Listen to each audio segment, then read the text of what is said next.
We'll go ahead and get started. We've not done a whole lot of this, so I hope you all will bear with me and feel free to give us feedback if you've been part of a similar session that works better than what we do. Like all of you all, as we've talked, we're sort of learning as we go at this, but we know Endow Kentucky Tax Credit is a valuable tool for people and want to still make sure that we get that information out for folks this year, even though we have to do it in a little bit different fashion. So for some of you, I know you got lunch a little bit earlier. Hope you enjoy that. And if you would like to keep your video on, you're welcome to keep your video on. If you want to turn your video off so you can sit there and eat while I talk, you're welcome to do that. So it's totally up to you. We want this to be informational, but casual. I wanted to say fun. I don't know that talking taxes is fun. Except maybe for this group of people who thinks taxes are fun. So at any time, unmute. This is a small group. We want to make it casual. So unmute, ask a question at any time if you want to, or I'll definitely open it up for questions at the end. And of course, you can always follow up with us specifically on any individual things afterwards. So with that, I'm going to share my screen. It will still leave me in a little video box on your computer. If you don't want to keep looking at me talk, I totally don't blame you, and you can turn that box off. You can turn all the video boxes off. You all probably spent a lot of time on Zoom and know all those tips and tricks. So use it how works best for you today if you want to keep those going. So you're not just staring at a blank screen. And if you don't want to, feel free to watch me bumble through this. I will warn you that I do have a little bit of Kentucky cred going on. So I've got Kleenex here to keep me rolling through this allergy season. So I apologize in advance for that. Well, I want to start out by talking a little bit about the power of endowment funding and the value that we place on you all as professional advisors, attorneys, CPAs, financial planners, those folks that work with people, the importance of the role that you play in helping people as they make these decisions throughout their life. Navigating that financial sector is complex, and people need that guidance. They rely on you, and we know that they trust that guidance that you give them in everything financial, and that even includes their charitable giving. A lot of times people are really looking for input in that, or someone to help them navigate that space. As a leader in local philanthropy, we can be a valuable resource for you to help those folks that need that hand-holding. And we want to just share with you some of those ways that we can partner with you to meet your clients' needs. In thinking about that, I want to reference a study I saw from, I think it was, actually I've got it here, from US Bank. Sorry for that, Mark. From Bank of America, a U.S. trust study from 2018 that talks about high net worth philanthropy. And for the purposes of this, they've defined high net worth philanthropy as households with income in excess of $200,000 or $1 million in assets, either or both. And it showed some interesting data, and that's that 90% of people in that group give to charity annually, in comparison to 56% of the general United States population. And of those responding to that survey, 45% said that they need help identifying what they care about and where to give. And that's something that we help people with all the time. That's what we do. 37% of them also said that they need help knowing how much they can give. How much can they give away to support what they care about and still be able to take care of their own needs and their future? 37% of them need guidance in that. And that's what you all do in working with your clients. So together we can help navigate those two areas for people that need it. Also in that study, they talked with professional advisors, folks like you, And over 50% of them said that we need help developing giving strategies and understanding giving vehicles to better serve our clients. Over 50%. Now, you all may not be in that category, because we hope that through some of our prior work with you that you're in a better position than that. And we know that a lot of you all are part of this call today because just on your own accord, you care about those things and have sought out information to be able to help your clients in those regards. But this Endow Kentucky Tax Credit is another valuable piece of those tools that we want to share with you so that you can help your more generous clients take advantage of how it can help meet their philanthropic giving and their tax strategies. This is a quick video, and the first time I've tried to embed a video in one of these, so we're going to see if that works. That talks about the transfer of wealth in Kentucky that's taking place right now, and that's part of the premise for why the state of Kentucky established the Endow Kentucky Tax Credit program in 2010. Did you know that over the next 10 years in the central Kentucky region, more than $3.9 billion in estates and wealth will be transferred to the next generation of people just like you? What if part of that money is invested back into the very communities you call home? Many people are doing that right now in our communities. In fact, if everyone in the central Kentucky region gave at least 5% of their estate over the next 10 years to the community we love, we could raise over $430 million in assets for our communities.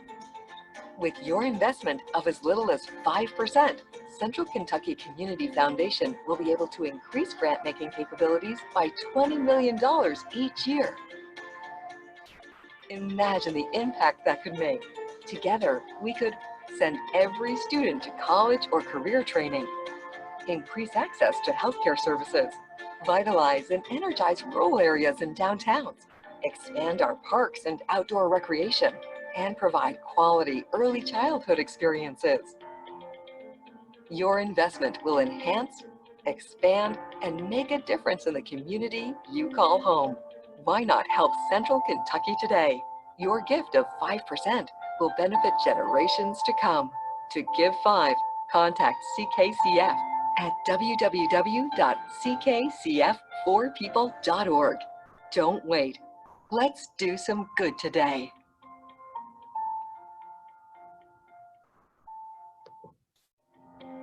Oh, sorry about that. Told you it's the first time I've done a video. So that references back to our Give 5 initiative that I know you all have heard us talk about, but it's predicated upon the transfer of wealth information that plays into the Endow Kentucky Tax Credit program. And a lot of times as people are thinking about that idea of giving 5%, some of that or all of it may come through their estates, but sometimes people want to start funding that while they're living. Sort of the adage of giving while you're living, and they can do that, begin that process by taking advantage of the Endow Kentucky Tax Credit. The information shown on the video reference our particular region of Kentucky, but here's just a little data on the statewide transfer of wealth as well. The current net worth of Kentuckians is estimated at $311 billion. 72 billion will transfer over the next 10 years. And as we look to the next 50 years, which is almost mind-boggling, that would be over 700 billion that would transfer from one generation to the next. Now, why does that matter to us? It matters for a lot of reasons. This is obviously the largest transfer of wealth that's ever taken place at one time in our country by a sizable amount, even when you take out inflation factors, for a lot of reasons. But through good education and advocacy initiatives, through work with folks like you, more of this wealth can stay in our communities. We have a unique opportunity here to harness some of this wealth to benefit our community for generations, if we are active and take steps today. And that's what the Endow Kentucky Tax Credit is intended to do. The Endow Kentucky Income Tax Credit offers $1 million in credits statewide annually. The program is established in legislation. It does not have to be refunded through the budget process each year, which is an important piece to note. It was passed in 2010 by the state legislature, Senate Bill 227, and it was passed unanimously by both sides of the legislature to establish this tax credit. What I like about the tax credit program is that it incentivizes communities for people to give to what matters to them. It was also a little bit in response to the idea that the pipeline of money coming from Washington and Frankfurt to our local communities was not going to be what it once had been, and that communities needed to establish a way to help fund what's important to them. And the Endow Kentucky Tax Credit Program does that. It allows communities to tap into these resources for what's important to them, because what's important in our community may not be the same thing that would be prioritized in other places across the state. Grant programs tend to throw out, here's what we want to incentivize you to do, but the Endow Kentucky Tax Credit says the people who want to give to what's important there, we're going to incentivize them for what they want to give to. I like that it is community-based and oriented. It is all about the local area. The tax credit incentivizes gifts to permanent funds, those gifts that have long-term, forever impact in our community. When it was first established, it was funded with $500,000 in tax credits. We were able to get that increase a few years ago to $1 million in tax credits. The first couple of years, even that $500,000 wasn't fully used, which is hard for us to imagine now. The first Endow Kentucky application we submitted in May, and there were still tax credits left.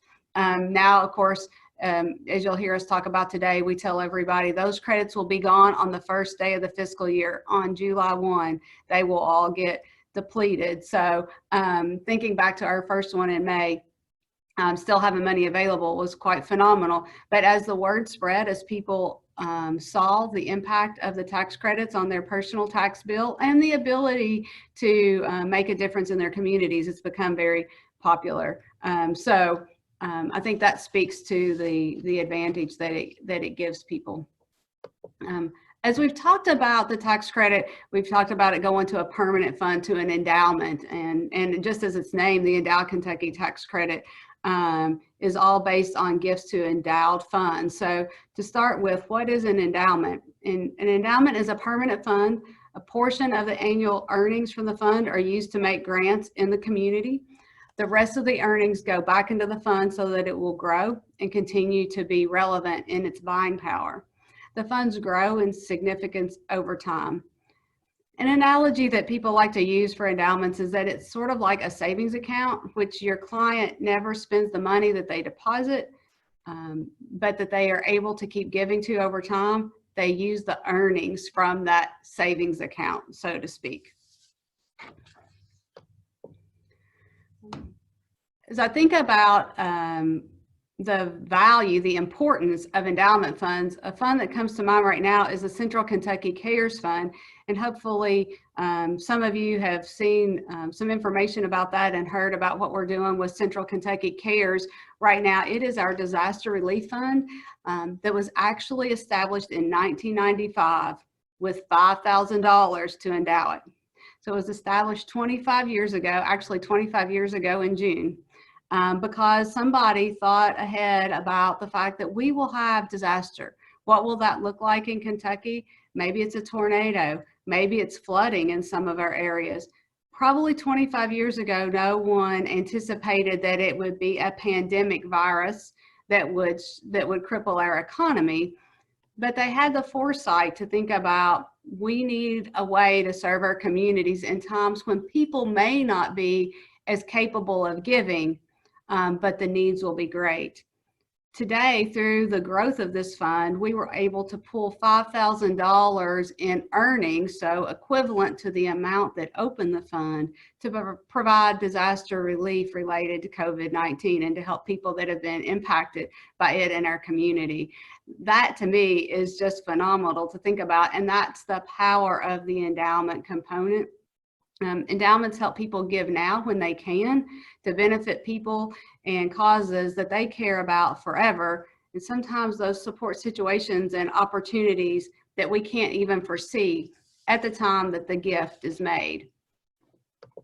So getting into the nuts and bolts of it, how does Endow Kentucky work? Endow Kentucky Tax Credit offers a 20% state income tax credit on gifts to endowment funds at certified community foundations. So there's a whole lot of pieces in that little bullet there. It's a 20% state income tax credit on gifts to endowment funds, and we talked about endowment funds at certified community foundations. Central Kentucky Community Foundation is certified to offer the Endow Kentucky Tax Credit. We went through a year-long accreditation process to be able to do that. Before we did, Louisville to Lexington to the Tennessee line or Henderson, there was this huge gap without there being a certified community foundation. And we know that people here in our region are generous, and we wanted to make sure that they had the opportunity to take advantage of these tax credits as well. Gifts can be up to $50,000 per taxpayer per year. So for a couple, that can be up to $100,000. It also applies for businesses as well.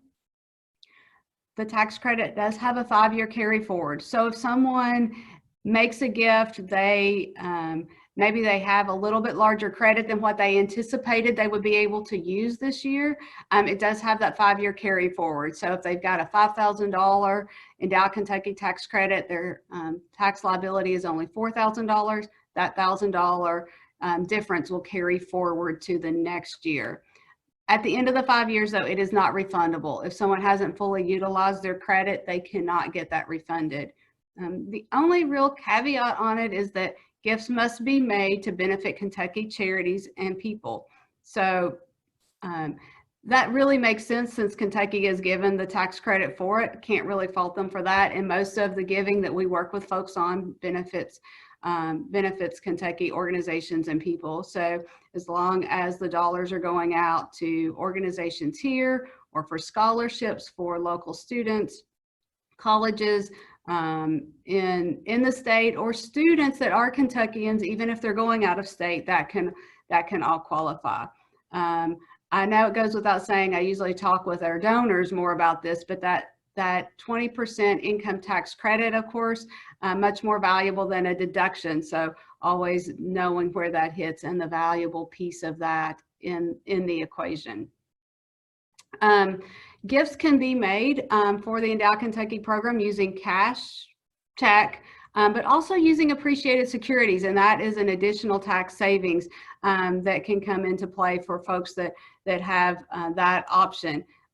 It can really help with the tax savings as well. We encourage people to talk with their financial planner and look at those options to make sure that they're considering the best funding source for their Endow Kentucky tax credit.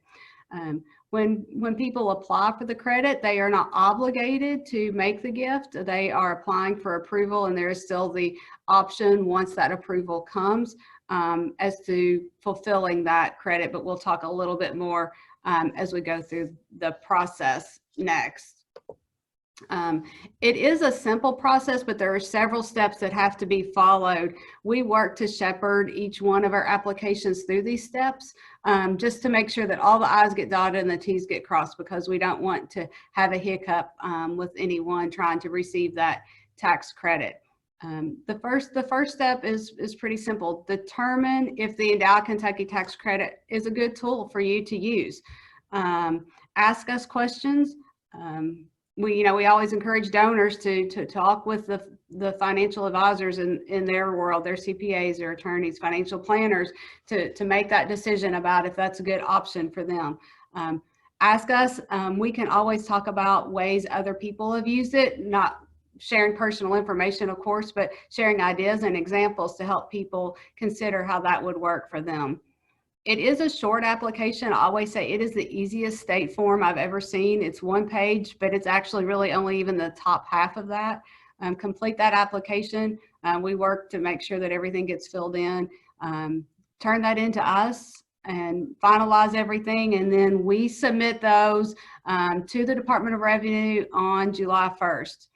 As I mentioned earlier, these tax credits have become very popular. Most people apply every year after they see how it impacts their taxes the prior year. We are expecting there to be more applications on July 1 this year than there are tax credits. So what happens in that situation? The state treats all applications received on July 1 the same. So if they have applications for $1.5 million in tax credits on July 1, then those applications will all get prorated and funded at the same level. So we're encouraging people to think about how much you want to give and then applying for additional credits so that you are funded at the level you want to give. And that's something we can talk through with people on a case-by-case basis. If you apply for more credits than what you want to give and you're awarded more, you're not obligated to give at that higher level. So we don't want to over apply significantly, but we do want to make sure that we take care of what you want to do and get those credits for you at that appropriate level. So what happens after July 1st? We wait. We wait for the state to review those applications and to issue that preliminary approval for a tax credit. That usually comes sometime between the 3rd, 4th week of July, the 1st, 2nd week of August. A lot of times they go out over about a 10-day period of time. Once donors receive that approval letter, they have 30 days from the date of the letter to actually make the gift. And this is really important. There is no leeway on that 30 days.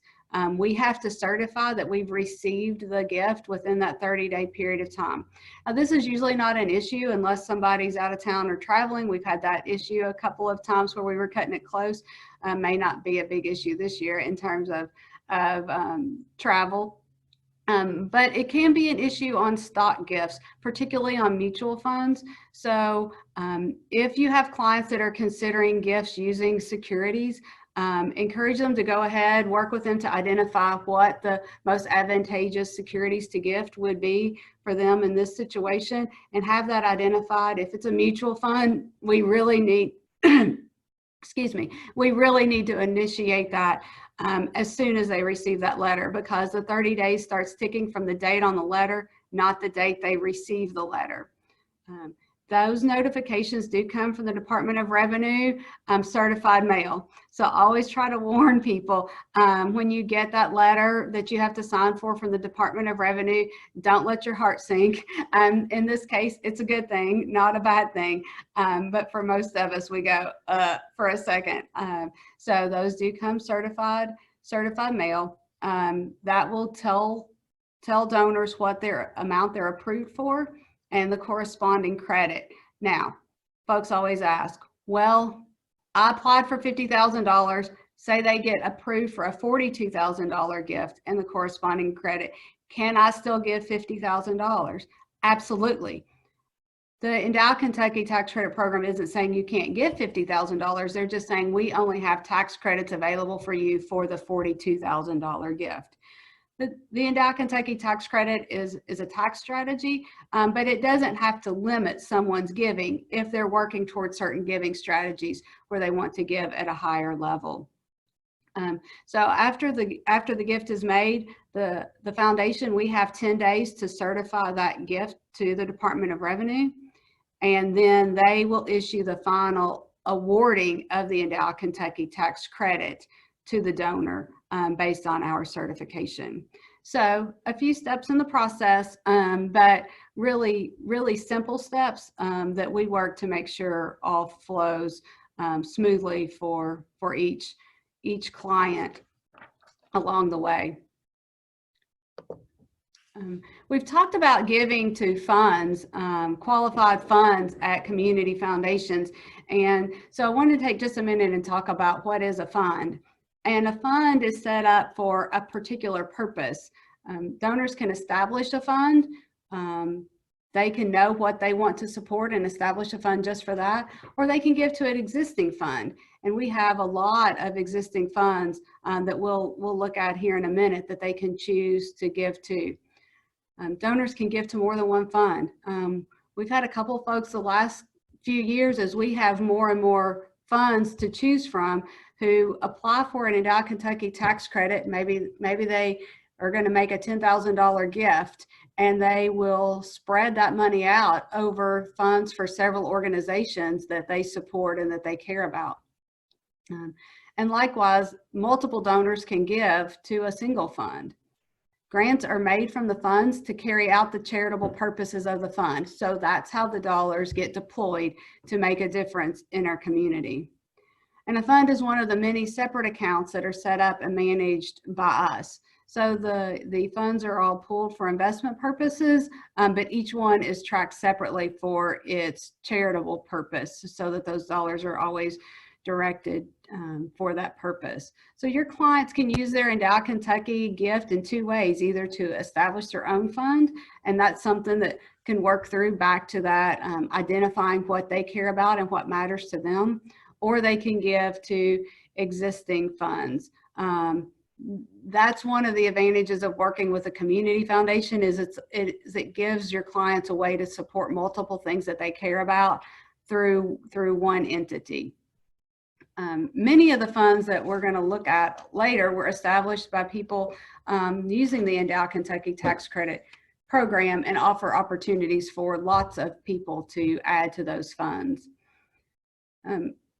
We talk about why endowments are important and why the state's incentivizing those, and this chart here sort of shows that pretty visually. Charlie Nell Llewellyn was an educator with Hardin County Schools here for about 25 years.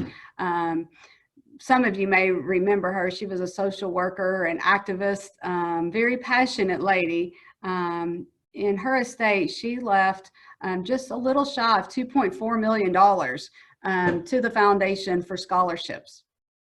That gift has now grown to a little over $3 million. But as an endowed fund, it will continue to award scholarships every year forever. Right now, it awards 100 students annually. It's a renewable scholarship for up to 4 years. So for those of you that have had kids in college, like me, or who are planning for your kids in college, you know that renewable piece can be very valuable as you start getting to that junior and senior year. But it gives out $125,000 every year in grants. But the fund is still able to grow and to be able to provide at that same level for many years to come. We know that based on the trajectory, that in 18 years, her full gift amount, that $2.4 million, will have been completely given away, but the scholarships will continue to award forever. So scholarships are one of the more popular funds that we offer and that people take advantage of using the Endow Kentucky Tax Credit program.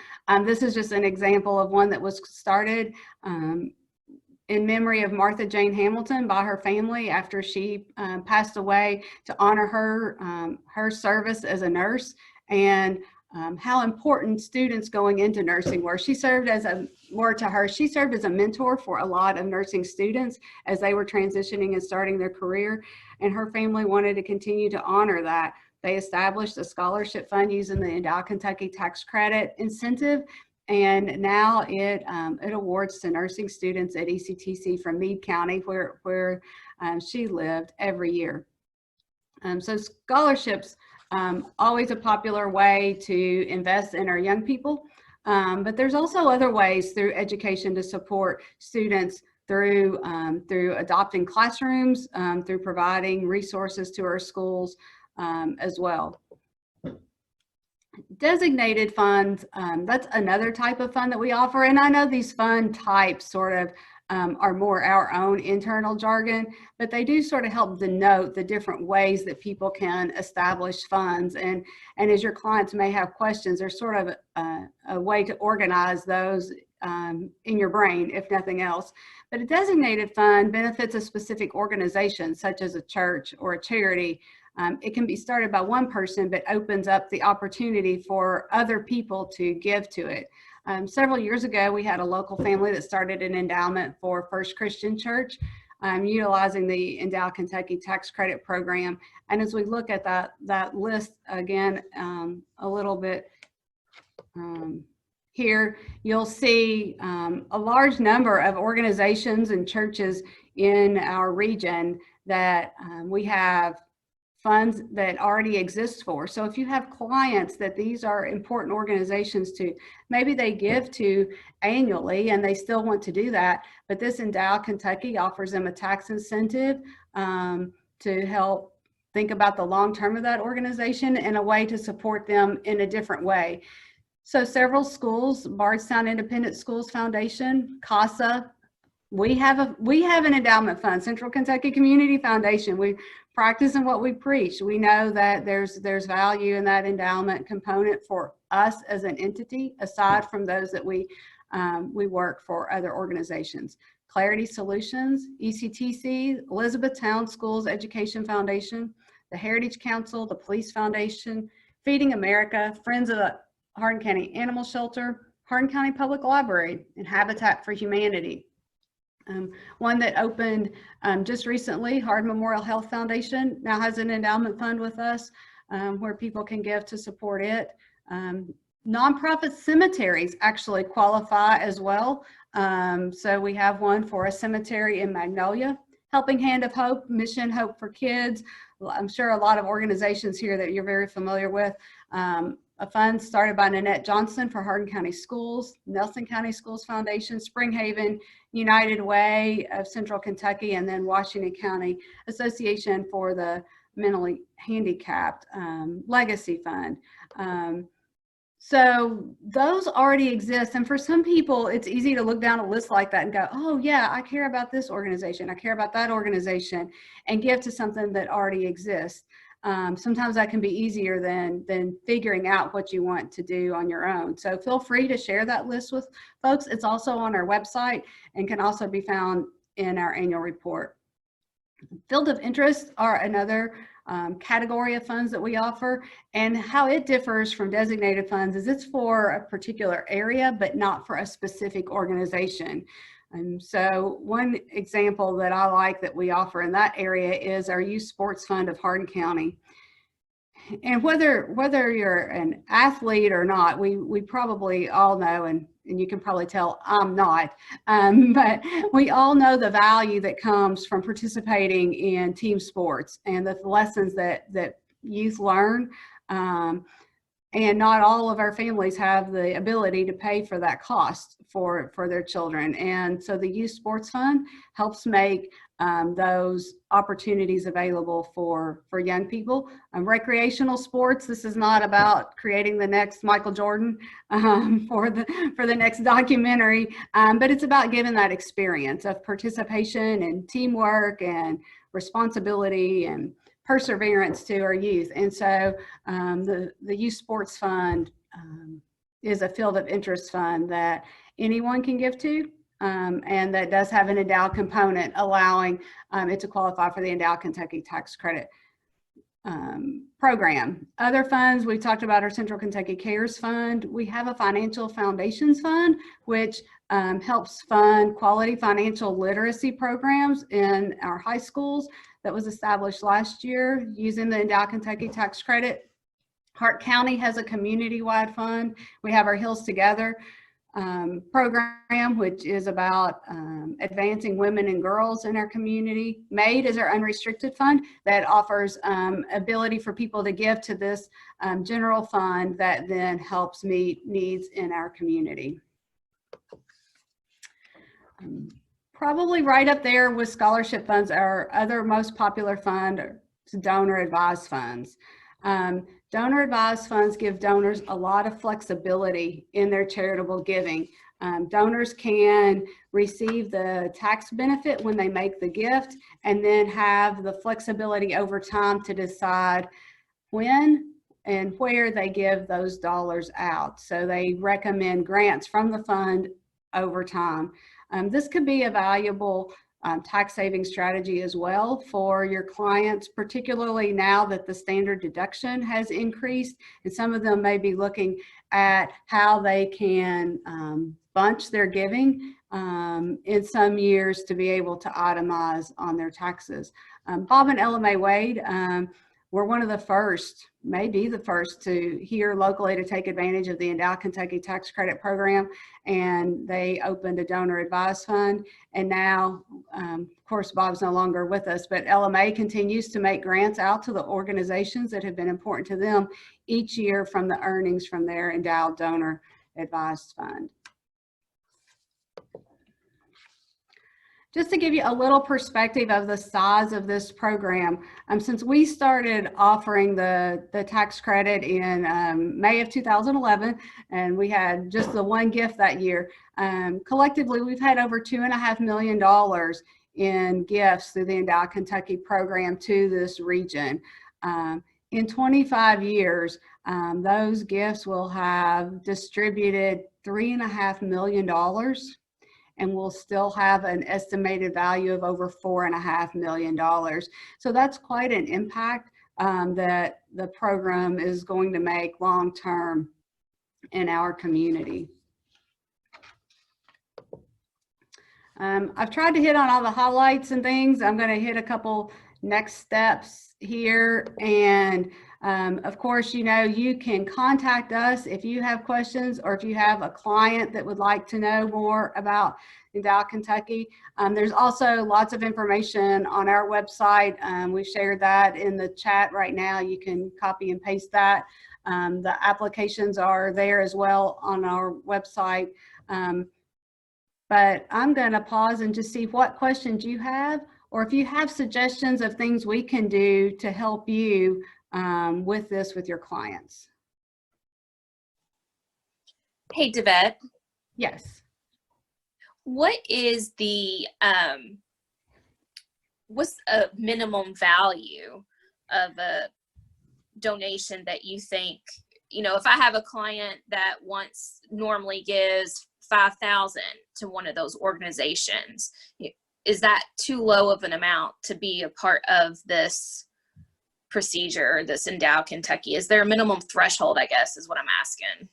That's a great question, Carrie. And I think sometimes when we put out gifts up to $50,000, that can probably scare some people away and think, oh my gosh, I'm not in that ballpark. But I say that there's no gift that's not worth doing it for. It's a half-page application. When we talk about that approval process, they're not deciding, do we think your gift is worth it? The state is not picking and choosing who they approve. The only approval part is just making sure that people are taxpayers in good standing. So if you are in arrears on your taxes to the state of Kentucky, you're probably not going to get approved. We've never had that happen. But I think the smallest Endow Kentucky application we've processed was for $600. And I would totally do it again. I'll just share personally, I do one each year. It's usually for around $1,000. It's not anything huge. It's not going to make a major difference in anybody's life today, but I do that every year. And if a lot of people do that every year, we're going to make a big difference in our community. So I would absolutely say that, I mean, a $5,000 application, I would be totally excited to do. Right. But I also want to say this, and I don't want to deter anybody. We also don't want to encourage people to take away from the dollars that they give to the operating budgets of nonprofits that they need today. So we encourage people to think about their endowment gifts differently. It is a piece of that tax strategy, and I always tell people to talk to you folks, to their CPAs about exactly how that works in their personal situation. But we do know that a lot of times if they do it right, it can increase their capacity to give so that it doesn't have to take away from what they give to an annual campaign or to the operating budget of an organization that they've supported for years. So we just don't want to see this compete for their dollars because we know for the most part, organizations are really dependent on those annual gifts to keep their doors open. And what was the timeline again when you like to have those applications? Receive them? We have to have them by June 30th, but the sooner we can get them, the easier it lets us breathe, and the little bit more time we have just to double check everything and make sure everything's in order. We do send them at 8 a.m. on July 1st. The first year we did it, I stayed up and we sent them at midnight, like at 12:01, because they hadn't released the information telling us that they were all treated the same. If they were received any time on July 1st, they treat them the same. They hadn't told us that. So we sent them at midnight because we wanted to make sure our folks were first in line. But we can take them as late as the end of the day on June 30th. We try to follow up with folks that have said they're interested, that last week of June, if we don't have them in, just to make sure that we don't miss anyone. So yeah, July 1st is the magic date. After that, if you call me and say, I thought back about what you said, and I really think that would be good for me, or I didn't get around to mention it to a client until the other day and now they want to do it. If you call me on July 10th, I'm not going to make your day, because I'm going to have to say, we got to wait until next year. We try to do everything we can to make things happen for people, but that is a deadline that we just have no control over. But you all live in that world all the time. You understand IRS and Department of Revenue. Right. Yeah. Other questions? Hey, David, this is Mark, and great presentation. I learned a lot. I just had a question, I guess. Is there maybe on your website, but I'd like to get this information to our wealth planners within our wealth management team and all of our wealth management people around in Louisville and also in your area. And whether it's this slide deck, or is there like an executive summary type of deck with your content that I could access somewhere to send out? Sure, I can get that to you. Yeah, that'd be great. Yeah, I really liked the video. Because they're the ones dealing with the individuals firsthand, and I want to make sure that they're fully aware, and I can get them your contact information, but it'd be helpful to give them some of the other information. Yeah, we've recorded this, I hope.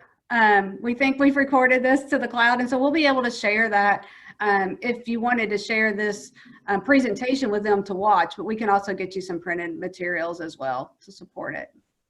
Okay. So a lot of times folks ask, well, what does this gift really end up costing someone? And of course that depends on the personal situation, their individual tax situation.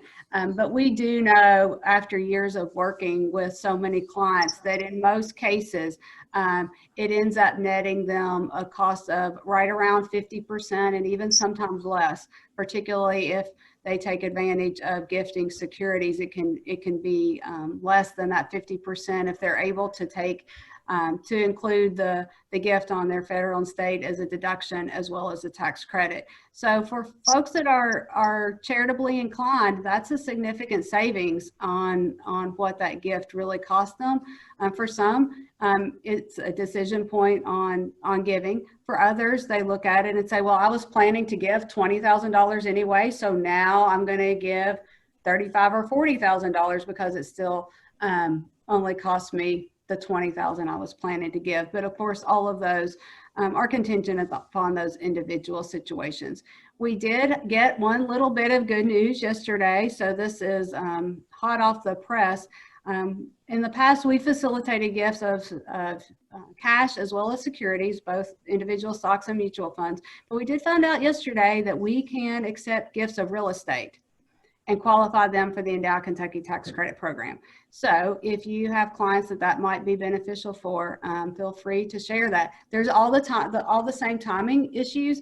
And of course, we have a gift acceptance policy and procedures to follow to accept real estate. So if you have someone that might be applicable for this year, we absolutely need to get that rolling ASAP. That wouldn't be something that someone could apply for the credit and then get their approval letter and say, oh, we've got this piece of property, I want to think about funding it with that. That's something we would need to work on in advance. But it could be a good tax savings tool for some folks that have property as a way to gift that.